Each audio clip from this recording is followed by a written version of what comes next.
Sejam muito bem-vindos. Agradeço a presença de todos vocês.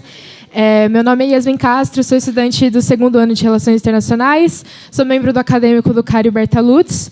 Vou lembrar vocês, se vocês gravarem ou tirarem fotos, por favor, marquem a gente nas redes sociais, @Cário_Bertalutz. Hoje, a nossa segunda palestra do dia é com o Bernardo. Seja muito bem-vindo. E a palestra vai ser sobre o descaso ocidental e os três anos de golpes militares na África. Então, sem mais delongas, nosso convidado, Bernardo, nasceu em Brasília, mas carrega no seu DNA o fato de ter sido criado na Bahia. Ele estudou jornalismo e direito na PUC Campinas e também é mestre em relações internacionais na Universidade de Exeter, no Reino Unido. Ele já atuou como jornalista em TV, é advogado, analista de relações internacionais e tem experiência no setor de turismo e educação em países como a Bélgica e a Inglaterra. Atualmente, ele se define como um trabalhador humanitário. Ele atua em projetos de inclusão socioeconômica de imigrantes e refugiados no mercado de trabalho brasileiro e se orgulha de ter morado em 5 países, mas adora lembrar que foi os 2 anos que ele passou na África do Sul que fizeram ele se reinventar. Então, Bernardo, muito obrigado por ter vindo. Estávamos todos muito ansiosos por essa palestra e agora eu vou passar a palavra para podermos começar.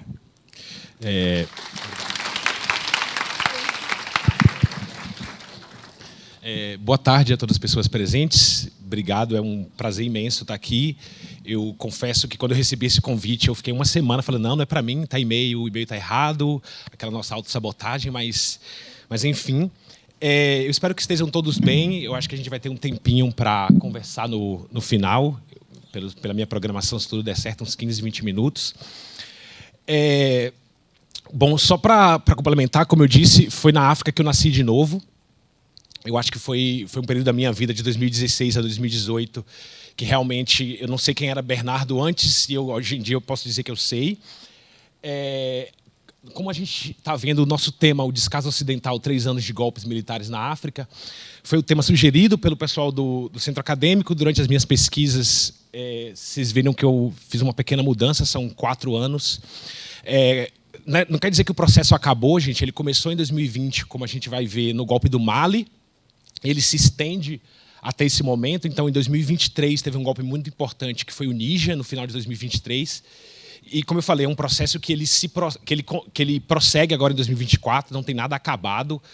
Como vocês sabem, o xadrez da geopolítica está aí, as coisas estão acontecendo. E, bom, a gente vai chegar lá. Pode passar, por favor. Antes da gente começar exatamente, eu trouxe aqui uma citação da Leila Leite Hernandes, no livro dela, África na Sala de Aula.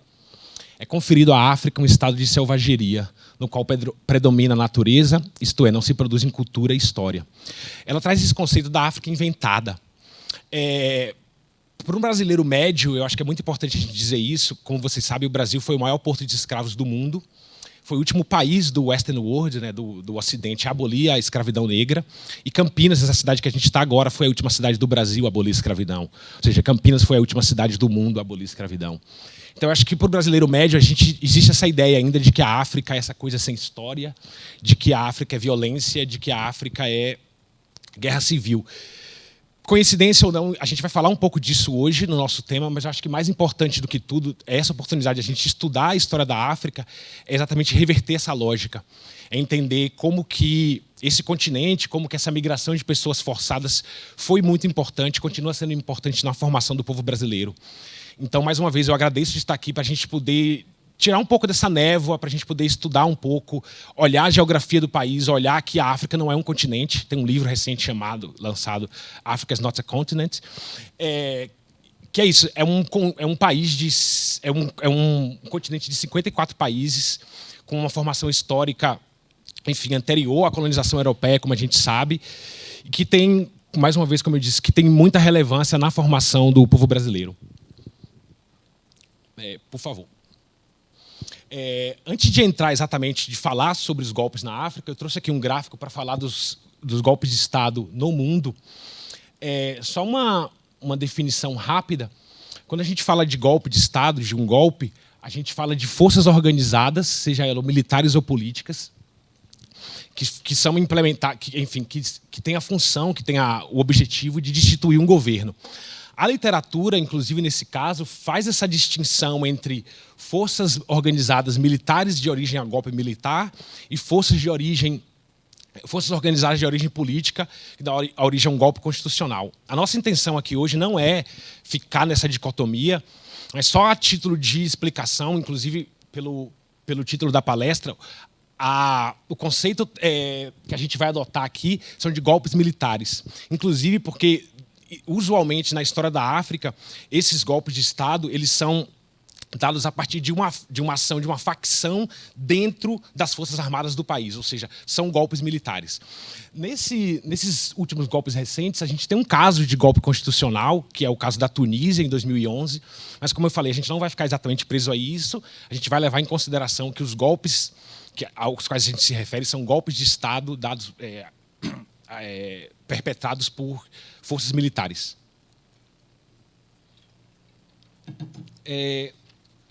Só algumas considerações que a gente pode ver aqui, falar sobre o gráfico. Se vocês verem, de 1960 até mais ou menos, de 1947 até 1991, que é o que eles chamam de guerra, que a gente chama de Guerra Fria, existia uma média mais ou menos de 9,1 golpes por ano.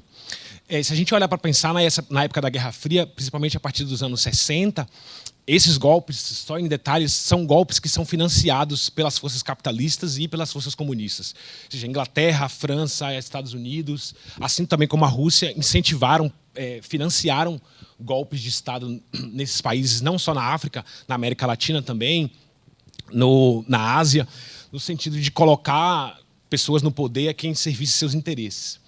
A partir de 91, quando a gente pode olhar que é a data de desintegração da antiga União Soviética, você pode perceber que os golpes eles caem para uma média, eles caem 60% para uma média de um pouco menos de 4 por ano. Em 2020, a partir de 2020, esse número cai mais ainda. Ele está numa média de 2,6 golpes por ano. Até mais ou menos como a gente tem em 2020, que esse número não chegamos ainda a números iguais ao da Guerra Fria, mas atualmente, nesses últimos 4 anos, nós tivemos golpes na África, no mundo, mas principalmente na África, que trouxeram essa questão que fizeram que fosse uma coisa a ser observada, né? Fosse como um alarme, na verdade. Então, como eu falei, desde 2020 os números aumentaram, são alarmantes. Pode passar, por favor. Inclusive, essa quantidade de golpes gerou reações dos organismos internacionais, como a gente pode ver. Em outubro de 2021, essa é uma fala do Antônio Guterres, que é o secretário-geral das Nações Unidas. Ele fala sobre a epidemia, sobre uma suposta epidemia de golpes. Como vocês podem perceber, os golpes, normalmente, eles são considerados completos se essa insurreição demora pelo menos 7 dias. Alguns pesquisadores dizem que, pelo menos, essa tomada do Estado deve durar 1 mês. Independente do tempo, a história mostra que, na verdade, quanto mais golpes um país sofre, mais ele tende a ter golpes. Isso é chamada, os estudiosos chamam isso de armadilha do golpe. Ou seja, é meio paradoxo isso, mas é mais ou menos isso. Então, para os golpes acontecerem num país, tem 3 fatores que se fala que para golpes acontecerem. Então, o primeiro deles os golpes podem acontecer num país, quanto mais golpes aconteceram, enfim. E eles chamam em inglês isso de coup trap, né, que é a armadilha do golpe. Essa armadilha do golpe, como vocês podem ver, o exemplo clássico está aqui, é o Sudão. É um país que sofreu 17 golpes de Estado na história. Essas contas são a partir da Segunda Guerra, né? A partir dos anos 50. Então, a partir dos anos 50, o Sudão, que é o exemplo clássico do coup trap, né, da teoria da armadilha do golpe, sofreu 17 golpes. Desses 17, 7 foram bem-sucedidos. Inclusive, em 2021, o país sofreu um golpe que não teve sucesso e, na sequência, um golpe que foi bem-sucedido. Se a gente analisar... Pode passar, por favor. Bom, esse mapa que eu trouxe é exatamente agora, trazendo, de fato, para o panorama africano, são as estatísticas de golpes de Estado desde os anos 50 até 2022. Esses dados aqui são atualizados de 2023, dos golpes de Estado na África. Se a gente analisar e somar todos esses dados do gráfico, a gente vai encontrar 221 tentativas de golpe de Estado na África. Dessas 221 tentativas, aconteceram golpes em 45 dos 54 países. Se a gente dividir 221 por 45, a gente vai chegar na razão de 4,9. Isso significa que, em média, cada país africano sofreu quase 5 golpes por década. É um número bem alto, se a gente parar para pensar que, de fato, a África também é o país, é o líder é o continente que é líder de golpes no mundo, com 221. 222, tem uma... Enfim, depois é a América Latina, depois é a Oceania. Nos anos 50, como vocês podem perceber, existe uma relativa calmaria de golpes, e a partir dos anos 60, a partir de 63 na África, com o golpe do Togo, 66 Gana e Nigéria, começa essa epidemia. Se a gente olhar de 60 a 90, existe uma média de 40 golpes por ano, por década no continente africano. Esse número depois, de novo, cai a partir dos primeiros 10 anos do século XXI, e, como eu falei, volta a subir aqui em 2020. Para vocês terem uma ideia, de 2011 a 2020, houve menos de um golpe bem-sucedido na África. A gente, nesse período, inclusive, teve recordes de 2007, 2016 e 2018. São anos que entraram para a história como anos que não houveram nenhum golpe de Estado na África.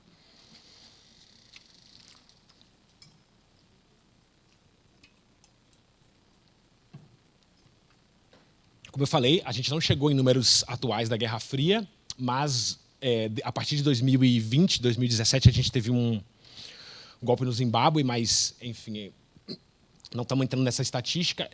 Pode passar, por favor. Esse outro slide eu trouxe aqui exatamente a atualização dos dados para 2023, 2020 a 2023, com uma linha do tempo. Se a gente olhar, os golpes começaram em 2020 até 2023, teve um período bem crítico. De janeiro de 2021 a março de 2022, aconteceram 9 tentativas de golpe de Estado no mundo.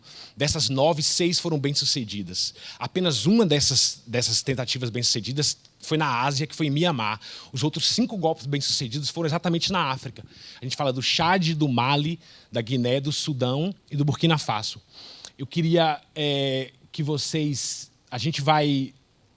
São muitos países, enfim, mas eu queria que vocês focassem exatamente, prestassem bastante atenção no Mali, do Burkina Faso e no Níger, que são esses 3 países que, inclusive, fazem fronteiras, e que a gente vai se atentar a um pouco mais em relação à situação deles.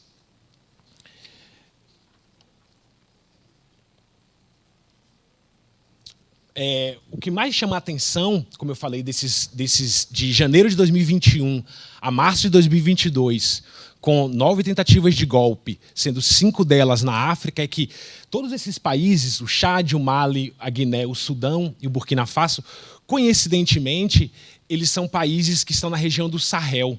São países que, inclusive, alguns deles fronteiriços, como eu falei. E o que seria o Sahel? Onde é o Sahel? Por favor. Então, como vocês podem ver, o Sahel é essa região semiárida que vai do Oceano Atlântico até o Mar Vermelho. É uma região chamada de borda do Grande Mar de areia, no caso. Sahel, vindo a palavra árabe, significa costa. Então, se vocês olharem aqui em cima, a gente vai ter o deserto do Saara e aqui embaixo as savanas tropicais. Então, o Sahel é exatamente essa região, essa faixa de terra semiárida que separa a savana tropical do deserto árido.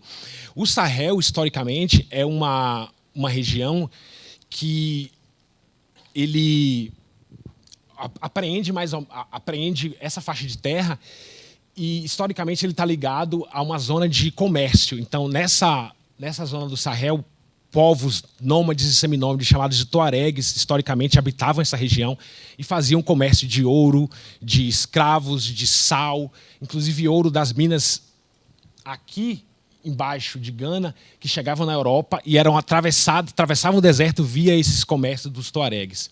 Só para fazer um adendo, a maioria, como vocês sabem, a maioria dos escravos brasileiros vieram dessa costa ocidental, que era chamada também de Costa da Mina, e os povos acãs que que é só uma pequena digressão, que historicamente habitam Gana, foram trazidos para o Brasil como escravos, e eles eram considerados pessoas que davam sorte nas minas de ouro de Minas Gerais, a partir de 1750. Né? E essa suposta sorte não era atribuída pelo conhecimento, pelo know-how dos africanos, era simplesmente porque eles achavam que eram pessoas que sabiam, enfim, peneirar o ouro de aluvião. Mas, na verdade, se a gente olhar, os povos acãs, eles tiram ouro dessas minas há mais de 300 anos. Então, essa sorte é simplesmente um argumento para ignorar o conhecimento e o know-how, enfim, dos povos que aqui vieram. Uma outra coisa que eu queria falar sobre esse mapa e sobre o Sahel é, se vocês repararem, não só nesses países aqui, mas no mapa da África inteira, vocês percebem que as fronteiras são recortadas como se fossem, enfim.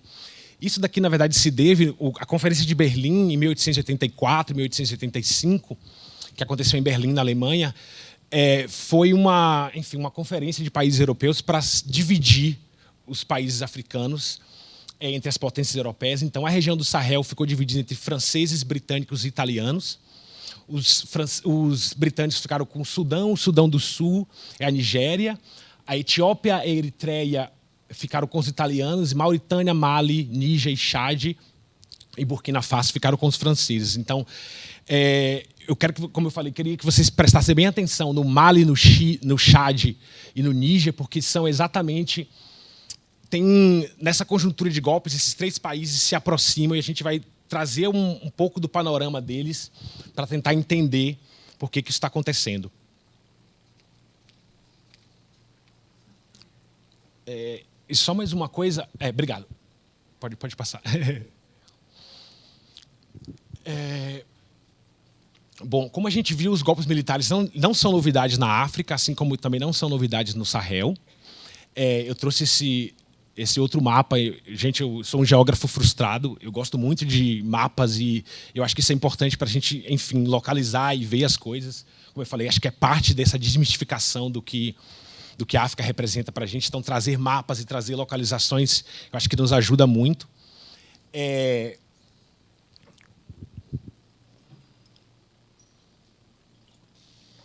Como eu falei, a literatura sobre golpes, ela elenca 3 condições para que eles ocorram. O primeiro e mais provável é que golpes acontecem em países com elevados níveis de golpes anteriores, como a gente falou, que é a teoria da armadilha do golpe.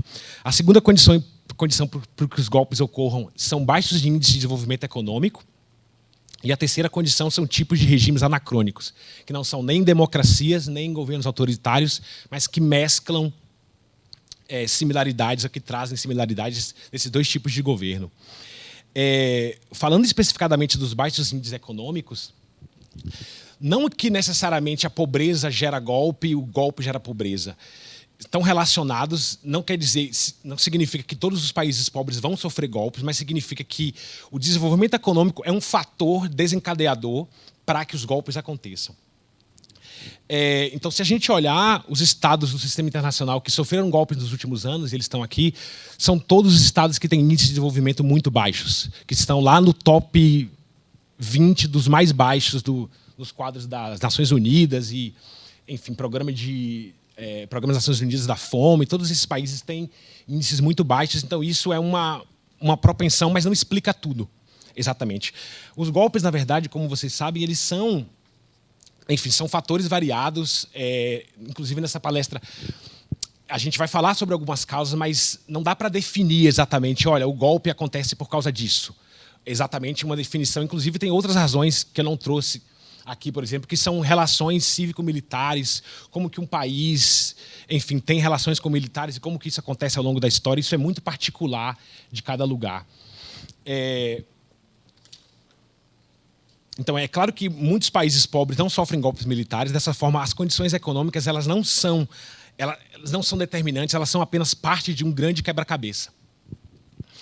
Quando eu falo desse quebra-cabeça, é exatamente por isso que eu coloquei essa manchete daqui, Don't blame contagion for... Não culpe contágio pelo ressurgimento de golpes.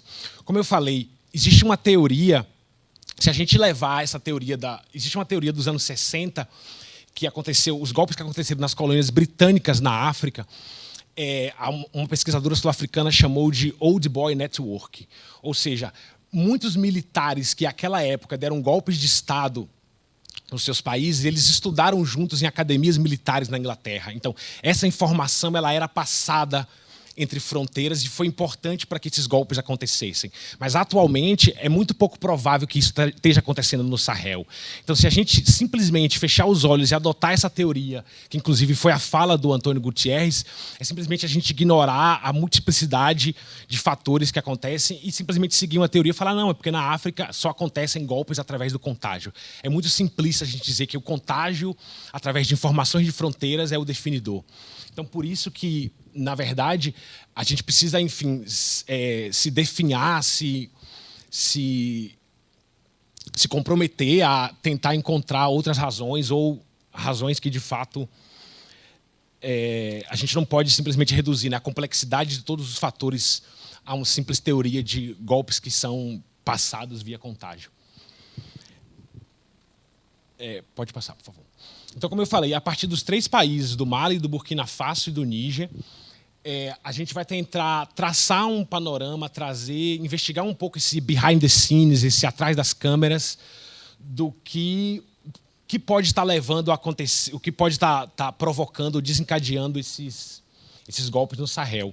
Então, esses 3 pontos que eu trouxe aqui, que podem ser considerados, sobre os mais jovens, mais descontentes. Então, eu vou falar um pouco deles e depois a gente vai destrinchar um pouco mais. A África concentra atualmente a maior população jovem do mundo. Na África subsaariana, que é essa região do Sahel, 70% da população tem no máximo 30 anos. Então, atualmente são golpes militares que acontecem e eles são apoiados por uma população jovem e, mais do que isso, são militares que são muito jovens. O Ibrahim Traoré, do Burkina Faso, tem 34 anos. O Assimi Goïta, do Mali, tem 37 anos. Eu tenho 38 anos. São, literalmente, eu estou vendo e falo, cara, podia ser meu amigo, entre aspas, no sentido de que, se a gente olhar nos rankings militares, o Traoré é capitão. Ou seja, eu não sei exatamente como é que essa conta, mas ele não chegou, ele não é um general que está dando um golpe, ele é um capitão. Ou seja, ele está ainda como eu posso dizer, não no topo dos rankings militares. Então, isso chama bastante atenção. Sobre os episódios de violência, que na verdade está relacionado a grupos extremistas, 43% de todos os episódios de violência extremista que aconteceram em 2002 aconteceram na região do Sahel, principalmente no Mali e no Burkina Faso. A gente vai ver no mapa que tem uma região que chama Liptako-Gourma, que é exatamente a divisão, a região fronteiriça desses 3 países, que é considerada atualmente o lugar mais inseguro do mundo. Essa região de fronteira tem atuação, a gente fala sobre Al-Qaeda e ISIS e Estado Islâmico, mas vai ter um slide que a gente vai ver que, na verdade, existem hoje em dia facções dentro das facções. São coisas que eu olhei e falei, gente, o que é isso?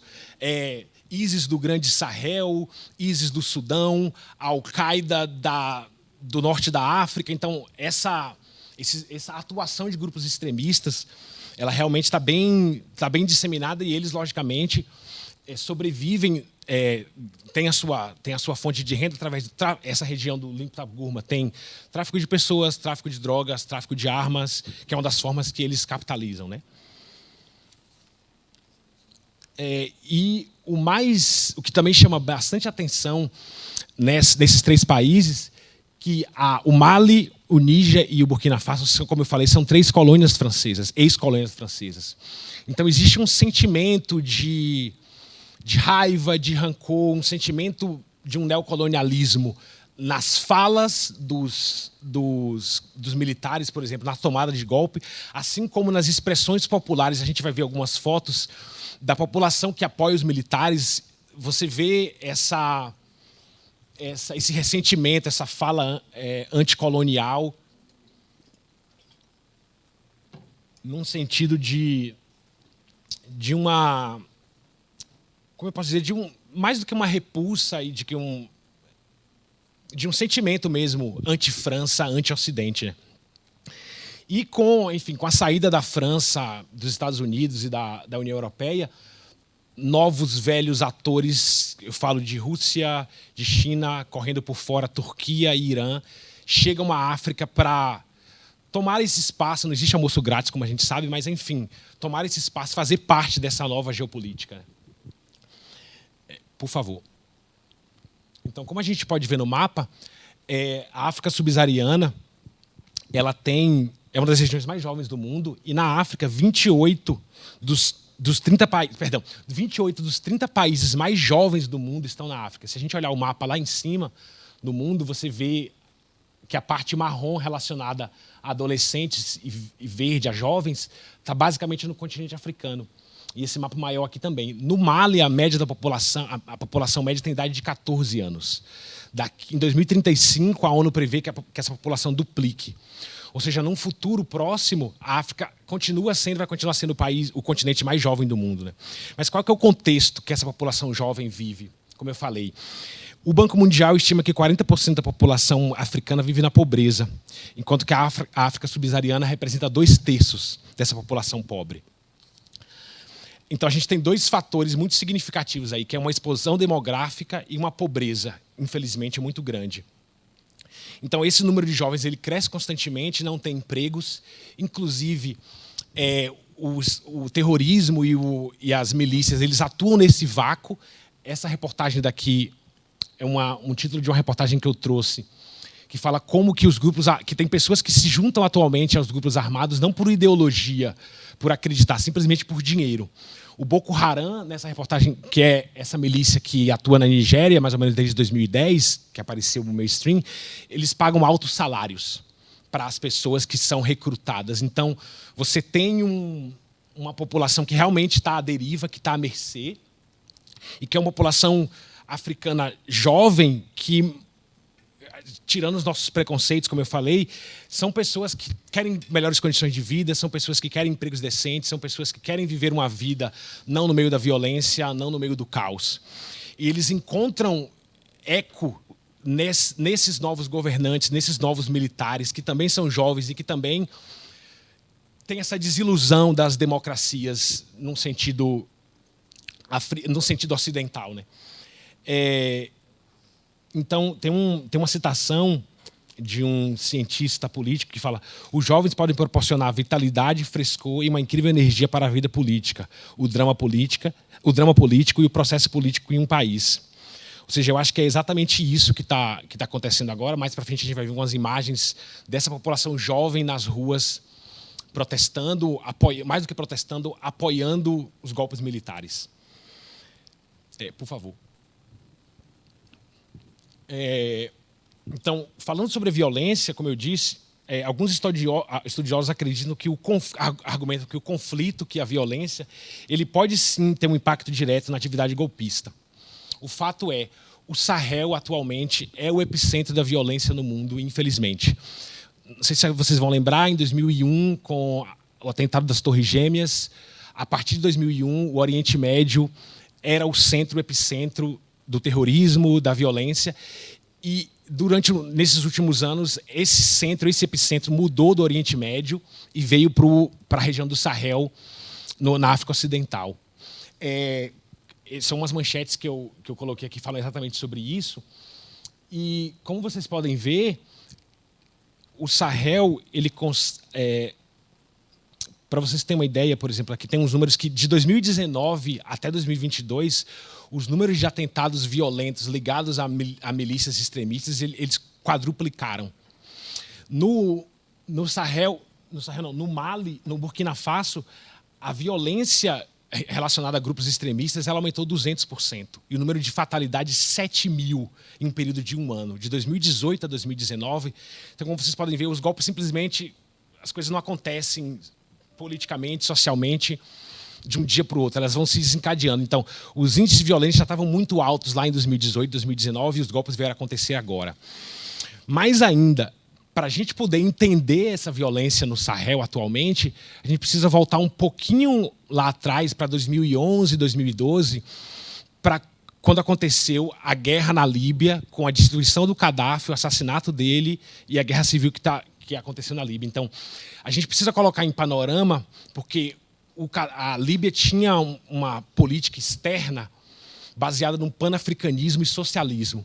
Isso significa duas coisas quando o Gaddafi caiu. Primeiro, que ele tinha uma milícia, um exército privado bem treinado e bem armado de tuaregues, como eu falei, de povos seminômades que sempre habitaram aquela região, e eles encontraram guarida na Líbia. O Gaddafi, inclusive, deu bastante passaporte. Eles se consideravam tuaregues, eles não respeitam até hoje, né? No sentido de fronteiras. Para eles habitam aquela região antes dos europeus, então não faz sentido ter fronteira. Eles não tinham nacionalidades. E o Gaddafi falou, não, queridos, vem cá que eu te dou nacionalidade, treinamento militar e armas. Então, quando o Gaddafi foi deposto, essa milícia, esses tuaregues, saíram daqui da Líbia e desceram para o sul. Então, trouxe essa concentração de grupos armados. E a segunda coisa a Líbia ela tinha a autoridade de investimento da Líbia, como se fosse um banco dos BRICS, que eles financiavam, por exemplo, empréstimos ao Níger e a outras nações com interesses com juros muito baixos. Então, a partir da destituição do Gaddafi, essa autoridade de investimentos, ela infelizmente deixou de existir, e alguns países, por isso, não tiveram aporte, ajuda da Líbia. Só para completar, essa presença de extremistas islâmicos, ela também não é recente. Desde 2011 que ela se intensificou, mas se a gente olhar um pouquinho para trás, o Saddam Hussein, o Osama Bin Laden, que era o número 1 da Al-Qaeda no começo dos anos 2000, antes de voltar para o Afeganistão em 1996, ele estabeleceu casa no Sudão. Então, essa atividade, e o Boko Haram, como eu falei, que também, se vocês verem aqui em verde, que está aqui na Nigéria, o Boko Haram apareceu para o mainstream mais ou menos em 2010, e em 2014 eles fizeram um atentado com meninas, de uma escola. Então, se a gente olhar, tem pelo menos 25 anos que existe uma atividade de extremistas islâmicos na África, mas, como eu falei, ela foi se intensificada a partir de 2011 com a queda do Gaddafi. A outra coisa que eu falei, existe o Al-Qaeda, existe o ISIS, mas, como vocês podem ver, são facções que estão realmente espalhadas por essa região.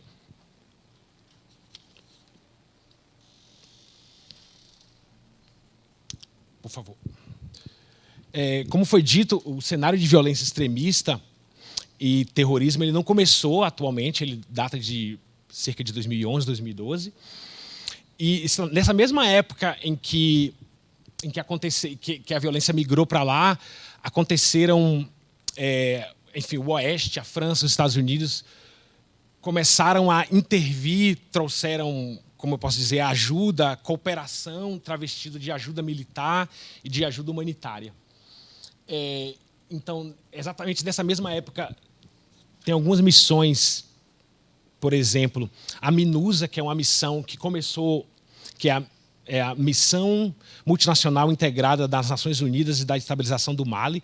Ela é lá de 2012. A MINUSA ela foi encerrada oficialmente em 2022 com a expulsão das tropas do Mali. Também tem essa operação Barkhane, que é de 2014, e ela também foi encerrada no passado. Então, os atuais golpistas, os atuais governos que deram um golpe, eles sempre enxergaram essas missões como uma interferência do Oeste, como uma forma do Oeste fazer cooperação travestido de, como eu falei, excursões militares e interesses difusos, né? Como a gente pode ver, essa retórica anti-Oeste, anti-Ocidente, anti-França, ela não fica só na fala, né? Ela foi levada, foi concretizada a atos de fato, né? Então a gente pode ver aqui nessa matéria o embaixador do Níger, ele foi expulso agora do país em janeiro, né? Ele foi convidado a se retirar, né? O embaixador francês, perdão, foi convidado a se retirar, assim como aqui no Burkina Faso, em 2022, no Burkina Faso, a gente tem, quer ver? São Em dezembro de 2022, 2 cidadãos franceses que trabalhavam numa empresa do Burkina Faso, eles foram acusados de espionagem, assim como ano passado 4 diplomatas franceses também foram acusados de atividades subversivas. Logicamente que o governo francês ele nega e diz que eles eram especialistas em TI, mas o que acontece de fato é que exatamente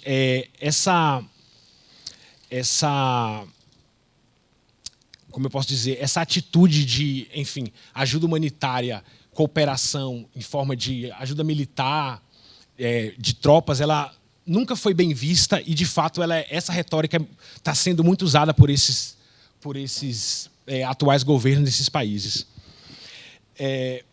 Mais do que nunca, estar militarmente na África desempenha um papel fundamental na justificação do assento permanente da França no Conselho de Segurança da ONU. A França é um ator essencial quando as questões de segurança na África Ocidental e Central são discutidas na ONU e na comunidade internacional. Então é isso. Quando esses países se rebelam e eles expulsam as tropas francesas,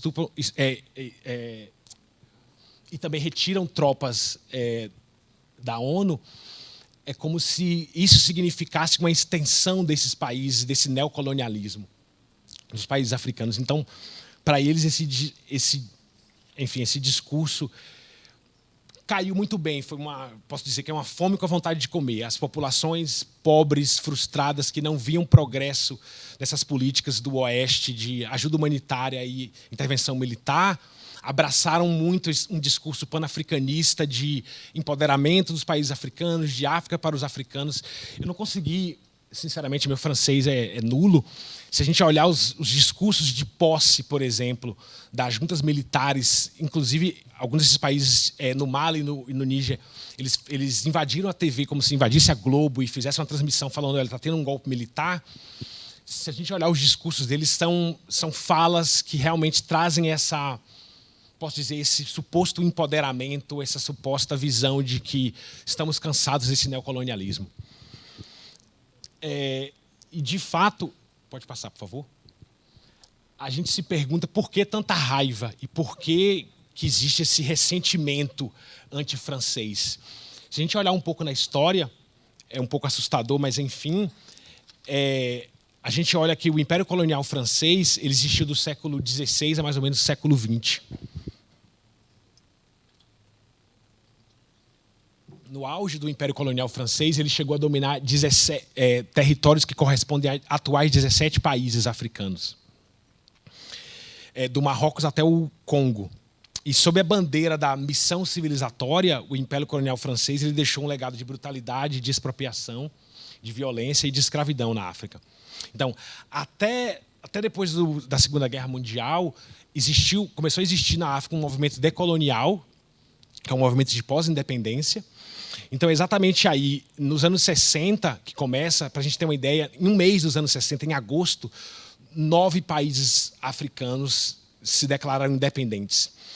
Mas a França acatou esses pedidos, mas não significa que ela saiu da África, muito pelo contrário, ela deu pode dizer, um golpe, entre aspas, que é o chamado France-Afrique.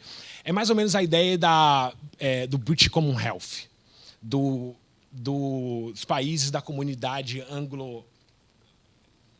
anglo-americana, inglesa, no caso. Né? O France-Afrique ele significa um movimento, mais do que um movimento, ele é uma série de programas econômicos e políticos para manter tudo a serviço da França. Logicamente, não podemos ser inocentes e achar que a França fez tudo isso sozinho. Existiram cooperações de elites africanas, de pessoas que tinham interesse nisso, que foram cooptadas e que também, enfim, como eu falei, ninguém é santo. Mas se a gente olhar,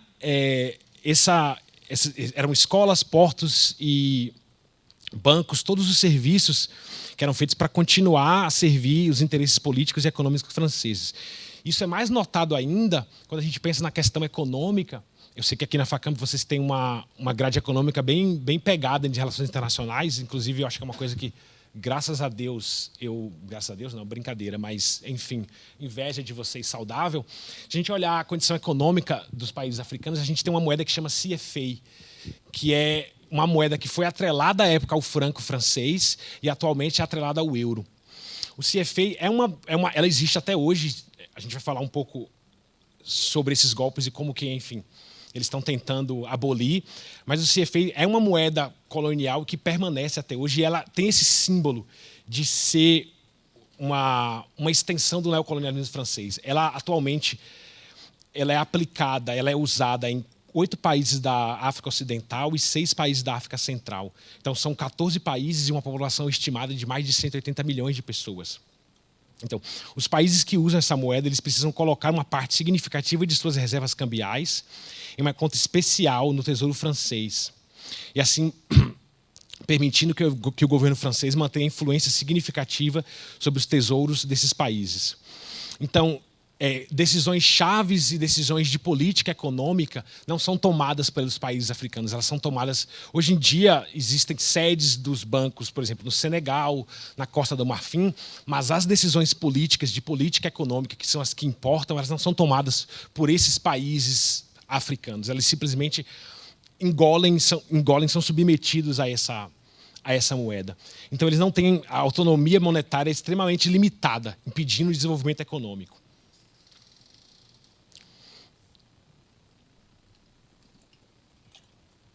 Um fato inquietante que emerge quando a gente examina os países que são ex-colônias francesas atualmente é nenhuma das 10 maiores economias africanas é francófona.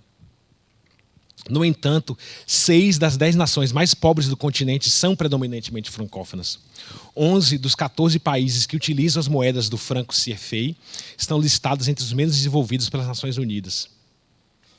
Então, assim, para ficar mais claro e cristalino, a gente pode analisar exatamente essa manchete sobre Viva a França-África, quem se beneficia do urânio nigeriano. Né?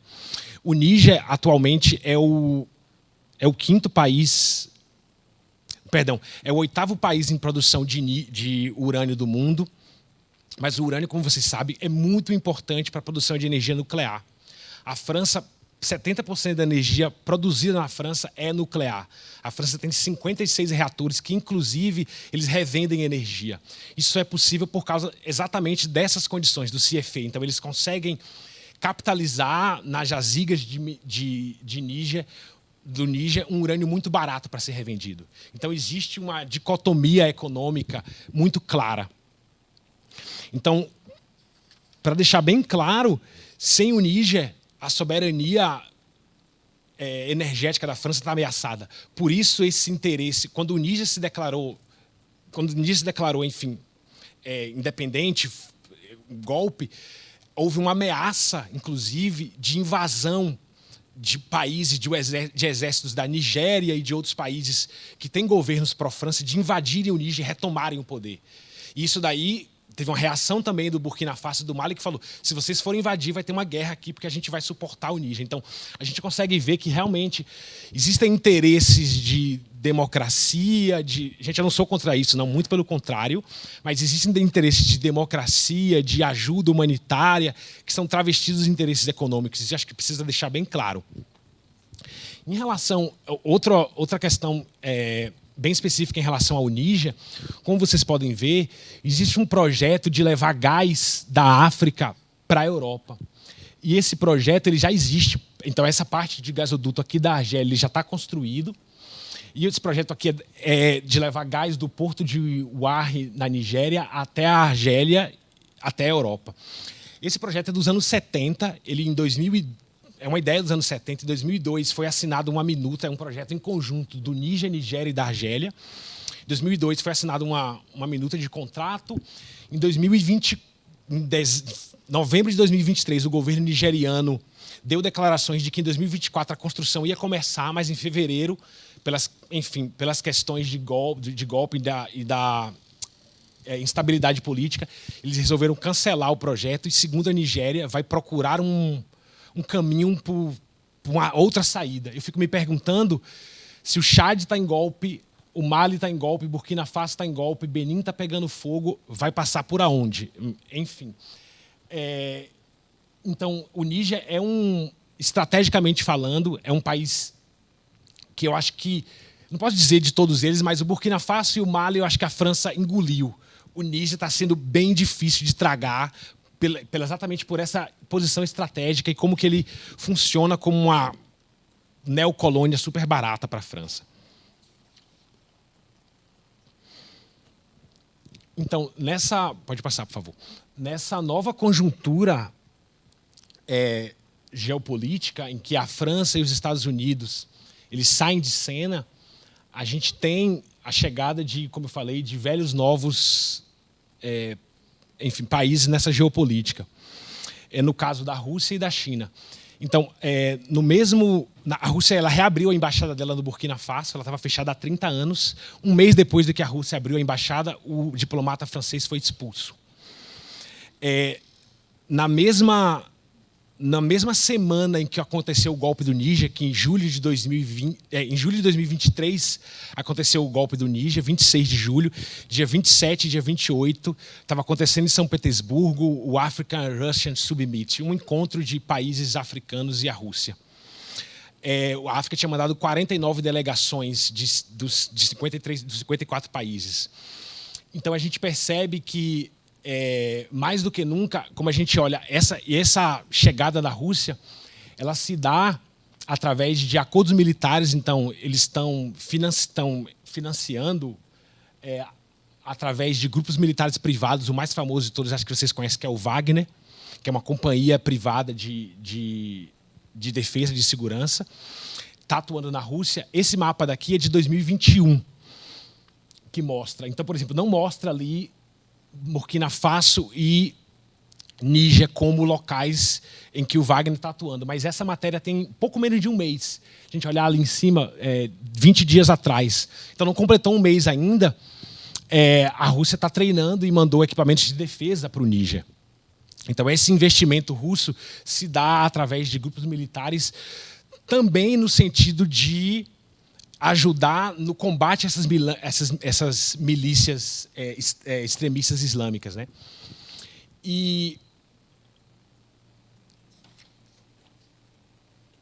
além do mais, foi alegado que no golpe do Mali, os militares que deram o golpe no Mali, eles tinham sido treinados recentemente na Rússia, né?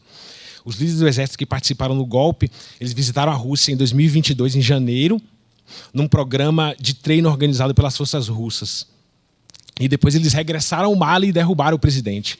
Então essas relações, entre aspas, perversas, ou essas relações próximas entre Kremlin e a África, ela traz esse novo olhar para o continente africano e para esse tabuleiro geopolítico do que está acontecendo.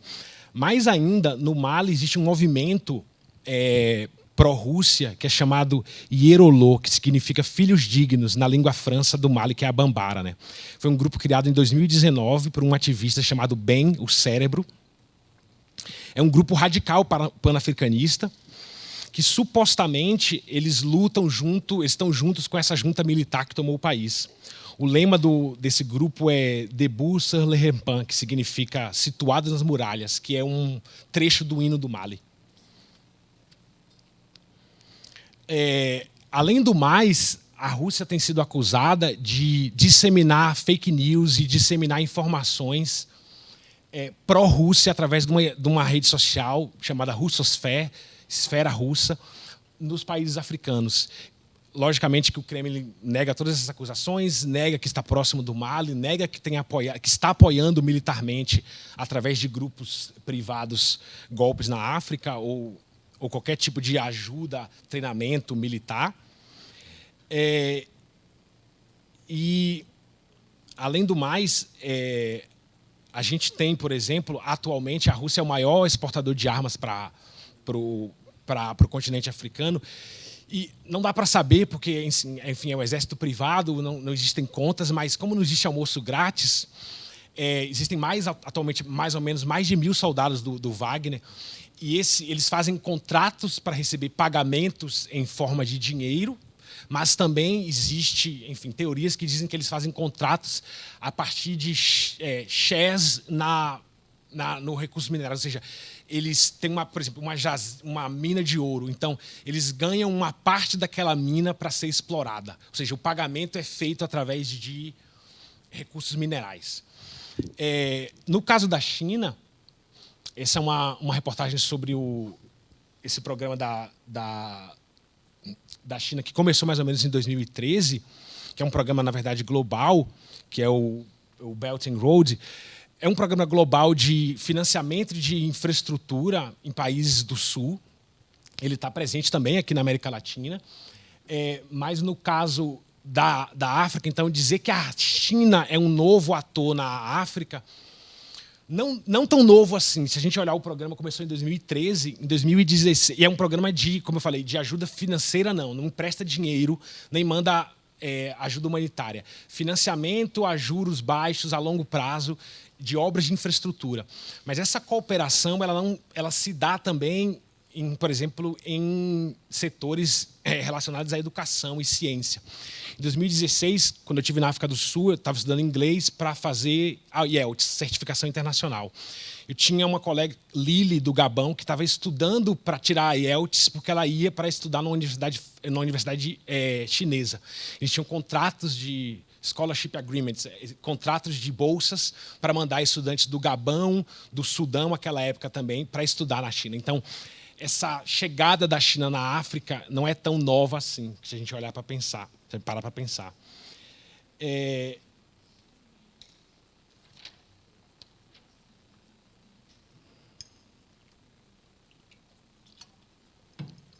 Próximo, por favor.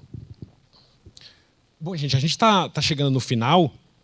O que eu queria deixar bem claro para vocês, mais uma vez, é que essas são fotos, se não me engano, aquele é o atual militar que deu golpe na Guiné.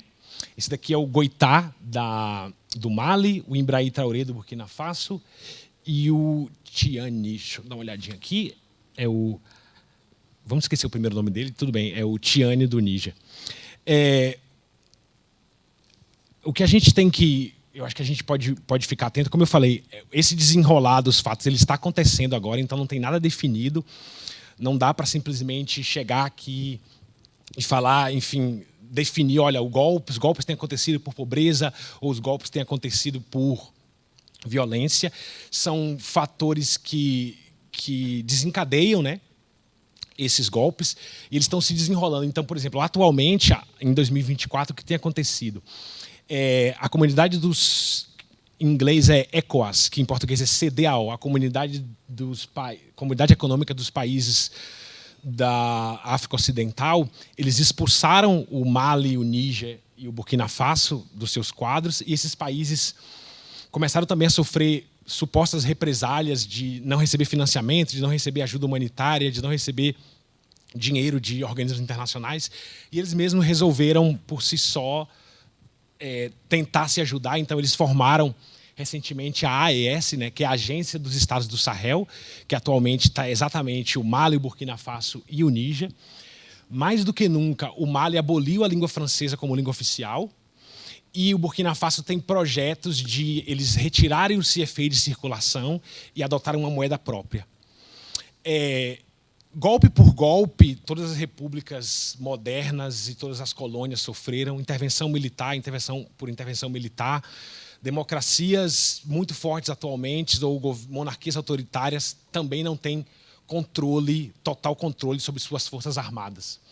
O que eu acho que a gente pode ficar atento mais do que um golpe per si, a gente conseguir entender os interesses, o que está por trás de tudo isso, quem são os interessados e como que a manutenção e a tomada de poder, em que mãos que elas estão, independente de condenar, não, porque sinceramente, eu não gostaria de viver numa ditadura militar, mas mais do que isso, eu acho que é muito simplista da gente falar, não, uma ditadura militar ou um golpe militar é ruim e um governo democrático é bom. Como a gente sabe, a África, ela... Enfim, tem experiências próprias. A gente não pode simplesmente colocar a nossa régua para medir as coisas dos outros. Como eu disse, eu tive uma experiência de quase 2 anos no continente africano, onde minha vida deu uma volta absurda. Então, entender que 11 línguas oficiais na África do Sul é nada. Na Zâmbia tem 72 línguas. Em Uganda tem 86. Então, tipo, eu cheguei lá e falei, não, porque eu estou aqui para aprender inglês. Eles falaram, inglês? É one more, é uma a mais. Inglês é tipo, é nada. Então, são paradigmas que a gente encontra exatamente nessa experiência africana, em que a gente simplesmente não pode definir e julgar. O que a gente tem visto, de fato, que eu acho que a gente pode concordar, é que, nesse momento, pelo menos esses 3 países, eles entendem que essas amarras coloniais elas precisam ser quebradas, elas eu acho que não tem mais volta do que isso vai acontecer. E eu acho que é isso, a gente está aqui para observar, enfim, ver o desenrolar dos fatos. E eu acho que, assim, só para finalizar, eu acho que a África ela tem, enfim, desenvolvido sua conectividade, é uma população super jovem. A gente tem uma ideia de que é só pobreza, guerra e, enfim, gente passando fome. E eu digo para vocês, assim, podem começar, talvez, eu também gostaria de ir no Níger, eu acho que nesse momento não tem condições, mas como brasileiro, e eu queria dizer isso para vocês, eu acho que talvez a gente precisa, um pouco, mais do que nunca, se vestir um pouco, tirar um pouco desse nosso preconceito arraigado, inclusive pelo fato do Brasil ter sofrido, da gente ter sofrido com as consequências da escravidão.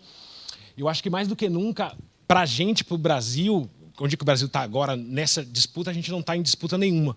Mas eu acho que mais do que nunca para nós brasileiros é a gente olhar, estudar essa história para a gente se reconhecer e ver que o objetivo que eu quis trazer aqui é exatamente isso, a gente olhar a história da África, mas a gente conseguir entender que o que está acontecendo lá agora, ela pode impactar e ela tem reflexos em outras partes do mundo. Então, é mais ou menos como que o African Affairs, ele pode nos ajudar a entender o Global Affairs. Eu acho que o que acontece exatamente na África Ocidental com esses golpes militares nos ajuda um pouco a ver como que essa mudança de paradigma do mundo ele tem mudado. Obrigado, gente.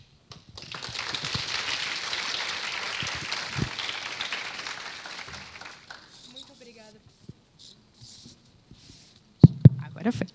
Muito obrigada, Bernardo, pela palestra. Foi incrível a exposição, tenho certeza que foi muito enriquecedora para todos os alunos. É um tema extremamente importante, principalmente para a gente de RI. E agora, então, a gente vai estar abrindo para as perguntas. Quem tiver pergunta, por favor, levantem a mão, que eu vou levar o microfone. A gente vai fazer em bloco, então eu pego 2 perguntas, a gente passa para a resposta, e depois eu pego mais 2 perguntas.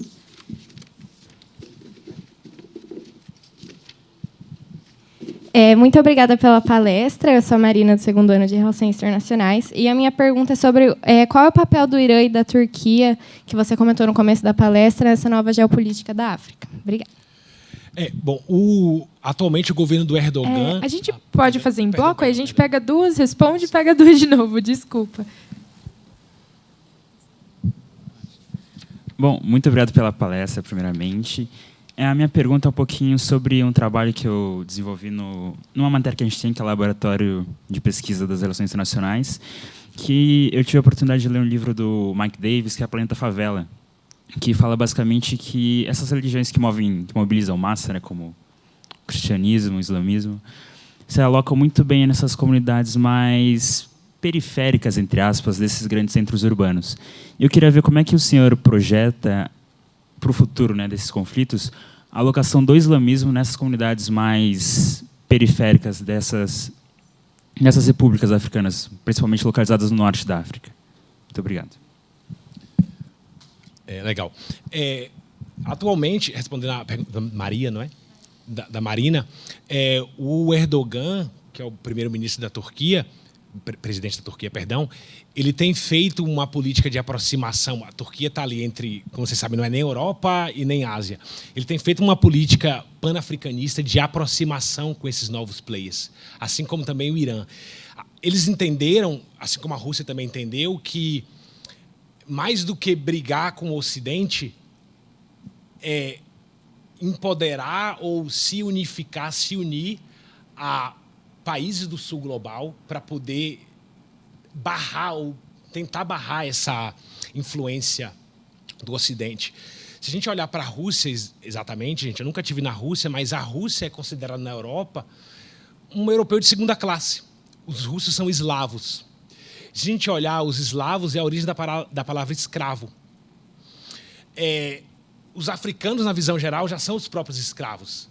Tem essa visão de ser um povo escravizado. Então, eu acho que, na verdade, a Rússia e o Irã, eles se aproximam nesse sentido. Sinceramente, eu não sou falso moralista de acreditar que a Rússia é a melhor de todas e ela quer ajudar. Não é simplesmente sobre isso, são interesses.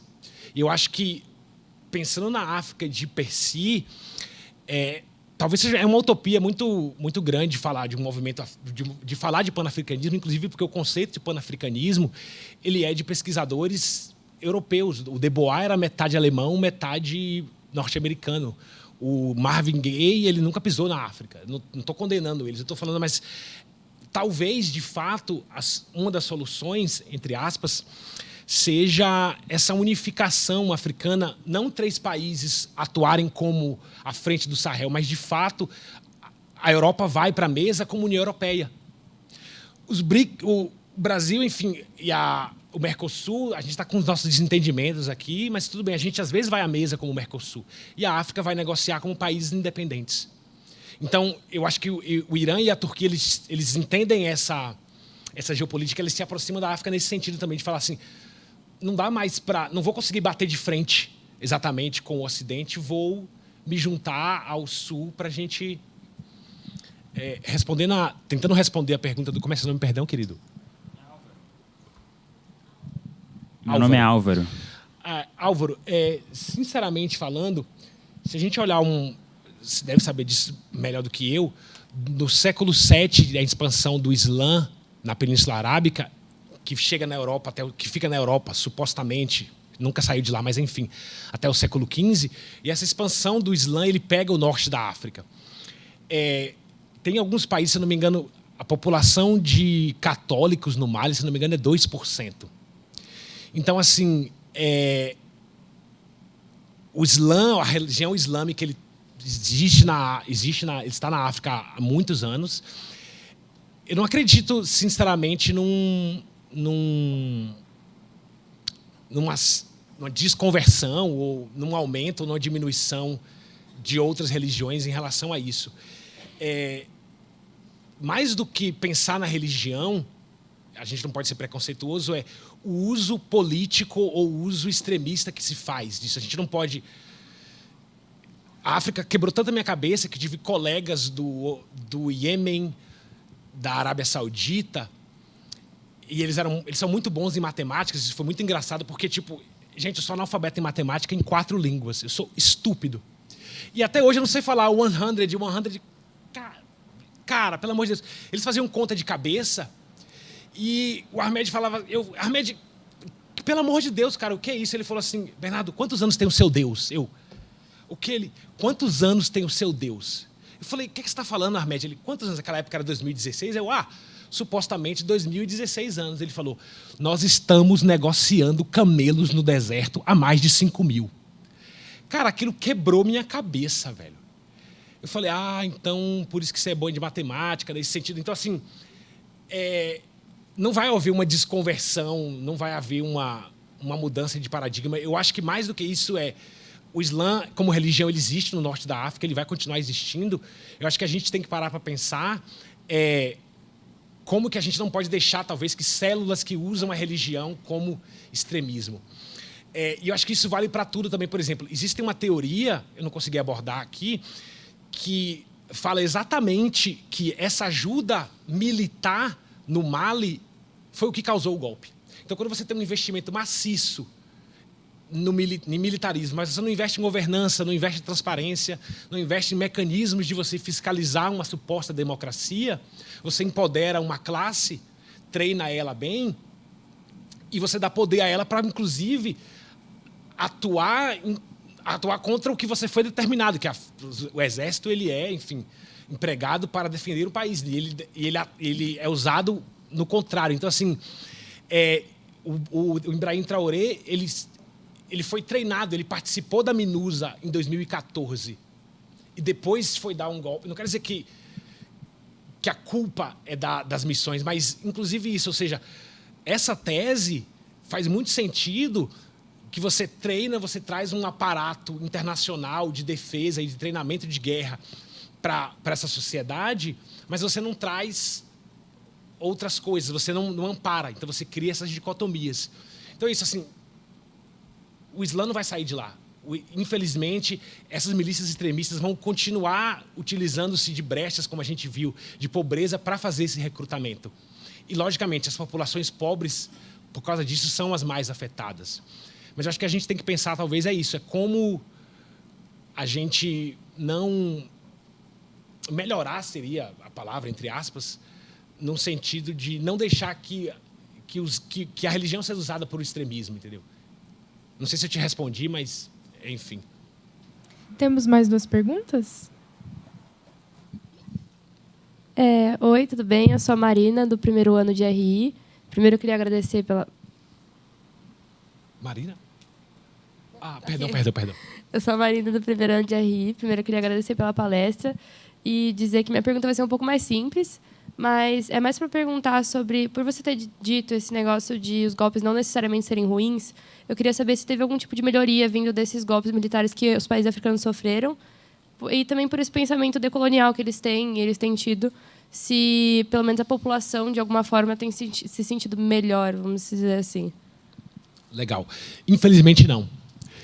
Fizeram estudos agora, em 2022, em que, mesmo após as juntas militares tomarem o governo, tem uma matéria que eu ia colocar, acabei não colocando, o índice de violência aumentou. Infelizmente, é isso. Essas melhorias concretas, como o primeiro golpe do Mali de 2020, já tem 4 anos, mas só tem 4 anos. Então, assim, ainda não foi visto, sinceramente, assim. O que eu percebi existe um apoio populacional nesse sentido, porque, como eu falei, são populações que desacreditaram, infelizmente, um pouco da democracia, da promessa do Oeste de melhorias de vida. E é isso. Eu acho que, para essa população jovem, independente de forma de governo, eu acho que é mais isso, no sentido de o que é que vai ser bom para a gente. O que é que vai ser. Mas, assim, infelizmente, ainda não houveram. Até porque, assim, por exemplo, a comunidade dos países africanos, a ECOWAS, eles barraram financiamento. Então, das grandes potências, existe uma política de sabotagem. E essa política de sabotagem mina os esforços de começar. É muito difícil começar assim. Então, por isso que, nesse sentido, também vem a Rússia e vem a Rússia atualmente e a China, nesse sentido de a gente quer te ajudar, mas vamos combinar, né? Não é simples assim, não é preto no branco. Oi, boa tarde, Bernardo. Muito obrigada pela palestra. Eu queria te perguntar, apesar de que você falou dessa parte que a gente não pode falar de contágio, né, dos golpes, eu queria entender qual o papel da Primavera Árabe, principalmente, né, porque começou na Tunísia com o Bouazizi e foi se espalhando muito rápido, assim, a gente consegue ver essa coisa assim até do contágio, né?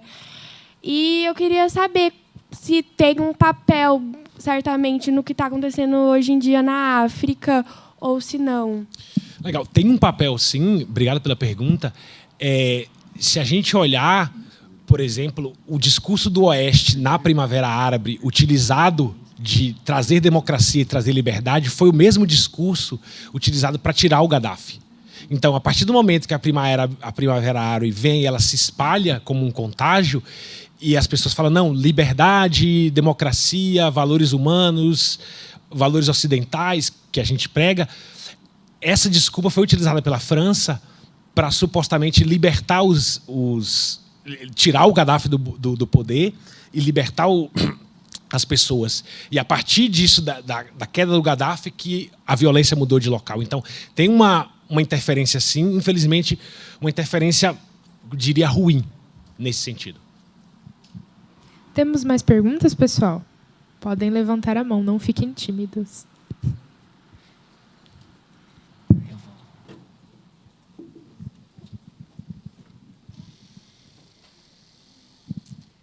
Obrigada pela sua apresentação, Bernardo. Meu nome também é Marina.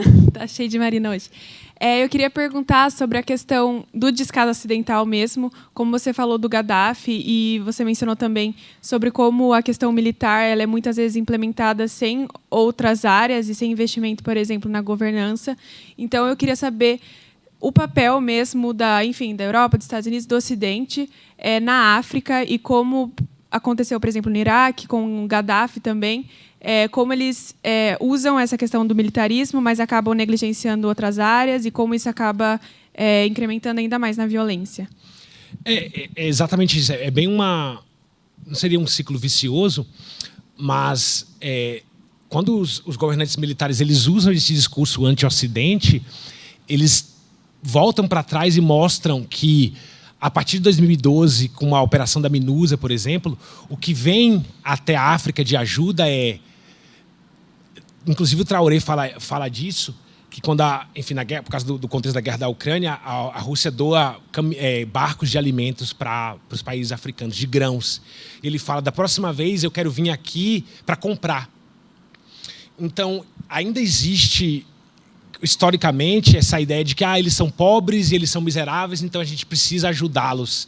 E essa ajuda é sempre no sentido de não quero usar ensinar, dar a vara de pescar e não dar o peixe, não quero usar esse jargão, esse lugar comum, mas é de fato isso. Então, a ideia que se tem ao longo dos anos, pensando no contexto do Mali, por exemplo, de 2012, é que a ajuda que chega aviões de doação com comida, são ONGs, não quero condenar, eu presto serviço para a ONG, não é sobre isso, mas são ONGs e são grupos de militares financiados pela França, pelos Estados Unidos e pela Inglaterra, que vão trazer, supostamente, essa calmaria e vão fazer com que a democracia vença.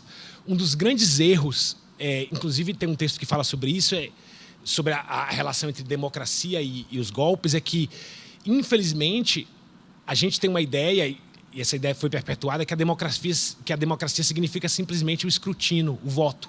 Então, inclusive aconteceu isso na África, mas a eleição ela tem suspeitas de fraude, mas ela foi uma eleição, foi voto, então deixa passar. Então, a partir do momento que você exatamente realmente não presta atenção, ou não cuida, ou não tem uma preocupação, por exemplo, de investir num capital humano, de investir em material. Então, você investe na África e você manda para lá dinheiro e pessoas para trabalharem. E essas pessoas para trabalharem são europeias, são pessoas que são, enfim, que vieram de outros centros e você não capacita pessoas de lá, por exemplo. Então, você tem essa ideia de que essa ajuda humanitária e esse exército, ele está lá só para garantir o status quo daquela potência. E foi exatamente nessa falha, entre aspas, do Ocidente que o Traoré, que o Goïta utilizaram desse discurso para falar, olha, esses caras estão aqui há 60 anos, a França está aqui há 60 anos. O que é que eles têm feito? Eles têm dito que ajudaram a gente, mas a gente só vê as coisas piorarem. Então, eu acho que é um pouco dessa jogada que eles tiveram de usar esse discurso anti-Ocidente, esse discurso anti-França-Afrique, ele está bem articulado nos discursos desses militares e também nos discursos das pessoas. Como a gente viu, existem bandeiras da Rússia nos protestos. Era comemorado como se talvez tivesse, se livrando do nazismo, se livrando de uma coisa muito pior. Então, a imagem que, como eu falei, a imagem que passa durante os últimos anos é que apenas ajuda humanitária e investimento militar não resolveu os problemas, só agravou. Então, é mais ou menos nessa, posso dizer, falha ou nessa incompletude de mandar ajuda militar, mandar ajuda humanitária, mas também, enfim, tentar fazer com que a democracia não seja apenas só voto, não seja só o balote, não seja só o escrutínio, não seja votou, está salvaguardado. Ela é muito mais do que isso. Eu acho que essa falha daí, acho que é uma falha dos governos ocidentais, nesse sentido de implantar uma democracia que não é democrática. Inclusive, como eu falei, na literatura do golpe, uma das razões que são propensas são governos anacrônicos. Ou seja, existem textos que falam que a democracia na África, ela na verdade não existe. Você tem elites que estão perpetuadas há muitos anos nesses países. Agora a família o Omar Bongo foi destituído do Gabão, mas eles estavam lá há 50 anos. O Mugabe estava no Zimbábue há mais de 30 anos também. Eu morava com um cara do Zimbábue em 2017, quando ele caiu, e o Sidney, ele passou uma semana. Ele já gostava de festa. Ele passou mais de uma semana, tipo, comemorando. Eu falei, Sidney, o que foi? Ele falou, cara, o Mugabe caiu. Ele não era nem um cara, assim, eu não entendi, para mim ele nem era político. Mas ele estava, tipo, muito feliz. Ele falou, cara, você não tem ideia de o que é uma família se perpetuar no poder. Ele tinha um problema que ele só dormia 3 horas por dia. Era um distúrbio de sono. O cara, ele tinha 2 empregos, 5 namoradas e dormia 3 horas por dia. Ele passou aquela semana de 2017 festejando e Sidney, ele, demensal, o cara caiu. Então, assim, se você tem essas elites que se perpetuaram na África, nos governos, e existe essa dissociação. Então, você tem uma população que vota, que elege um governo democrático, mas que a democracia é só o voto. Literalmente só o voto. Não se alcançam outras benesses democráticas que os países, enfim, ocidentais prometem, elas não chegam. Então, são governos que democraticamente eleitos por voto, mas anacrônicos. Eles têm, enfim, existem relações muito, posso dizer, perversas, cívico-militares na África. Então, não existem nenhuma lei, historicamente, de países que proíbem a atuação militar no governo. Então, realmente, de fato, os golpes constitucionais são muito poucos. Como a gente viu, tem um golpe constitucional, que é a da Tunísia. O resto são golpes militares. Então, essas relações perversas, essas relações militares, cívico-militares, são de cada país, mas exatamente eles encontram eco nessa população exatamente por isso, porque para eles a democracia existe, aquela família ou aquele grupo de poder assumiu, a gente não recebe nada, talvez esse grupo militar faça alguma coisa por nós. Não sei se eu te ajudei, se piorei, mas... Oi, Bernardo, tudo bem? Sou o João Vitor, aluno de Relações Internacionais também. Muito obrigado pela palestra, foi muito produtiva. Eu gostaria de fazer uma pergunta mais relacionada sobre a popularidade desses golpes militares que estão ocorrendo na África. A gente tem um exemplo da Burkina Faso, que o Ibrahim Traoré ele tem um índice de popularidade muito grande na Burkina Faso, muito porque ele representa essa juventude dentro da África, revolucionária. Então, eu gostaria de saber um pouco mais sobre o quanto esses golpes militares, mesmo que eles aumentem a violência dentro do país, eles não tornem os países mais seguros, aumentem a produção econômica, as condições de vida, o quanto eles continuam tendo popularidade dentro da África. Mais ou menos isso. Exatamente. De fato, assim, a reação internacional de condenar os golpes eles não combinaram com a população desses países de condenar. Então, não existiu as populações do Burkina Faso, do Mali e do Níger não foram às praças públicas desses países pedir a volta dos governos democráticos. Eles foram apoiar os militares. Então, realmente, eu acho que, inclusive, isso é uma incógnita, talvez, um ponto de interrogação na cabeça da gente que é simplista de acreditar, não, se é golpe militar, eu preciso condenar, a população está sofrendo censura ou de comunicação. Então, eu acho que, de fato, assim, existem popularidade, esses golpes militares, eles foram saudados por essas populações jovens nas ruas, se manifestaram em favor dos detratores, né? No Burkina Faso, no Mali também, houve uma transmissão na TV, então eles invadiram a TV, explicaram, e no outro dia seguinte as pessoas estavam nas ruas comemorando. Eu acho que quando a gente leva conceitos de ciência política, preto no branco, a democracia é bom, golpe militar é ruim, a gente exatamente trava nisso, mas é um golpe militar e a população está apoiando. Então, assim, eu acho que como você falou, de fato, eles estão sendo apoiados por essa população jovem, porque exatamente é uma população jovem que eles estão cansados de simplesmente acreditar numa coisa que nunca chegou.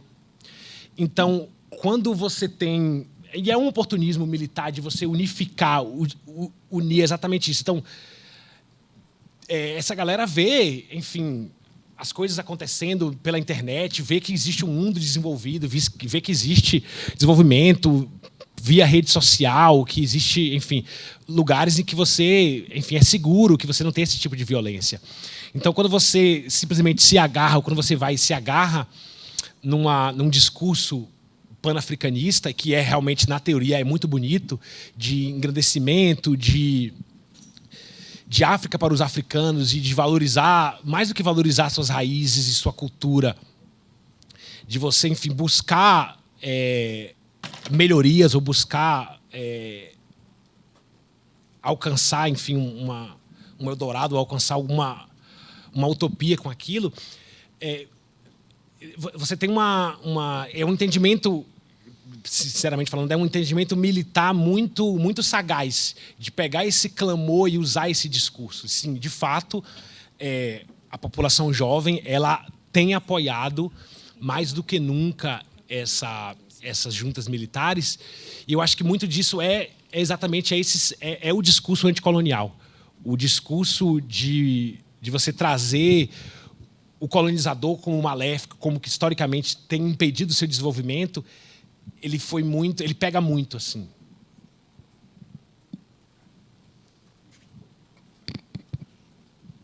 Bom, pessoal, por causa do tempo, a gente vai encerrar a rodada de perguntas aqui. Mas se alguém tiver mais alguma pergunta, pode ficar à vontade para ficar uns minutinhos.